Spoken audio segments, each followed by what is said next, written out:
मयूरभंज जिला मुरुडा थाना अधिकारी विरुद्ध में कार्यानुष्ठान नेबा जिला बीजेडी एक प्रतिनिधि दल पूर्वांचल डीआईजी को बालेश्वर कार्यालय में भेटी दाबीपत्र प्रदान करथिले।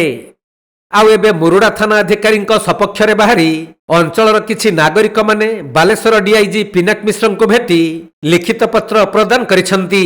साक्षात करली जे सेठी किछि लोक लागिसंती जे हमर जे थाना ओआईसी अछंती थाना बाबू सुमित कुमार सोनी को ट्रांसफर करिया पई, किंतु तांकर सेठार बहुत भलो बहुत आमे आछी आज्ञा कैंसी पार्टी पॉलिटिक्स नहीं, आमे आसी जनसाधारण सचेतन नागरिक आमे आसीचु तांको आज गोटे दरखास्त देलु जे से जेमती से थाना रे रहिबे।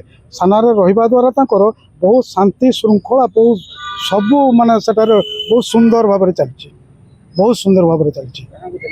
कौन कहले आमे देली जो डीआईजी पिनाकी मिश्र न तांको से सारन को देली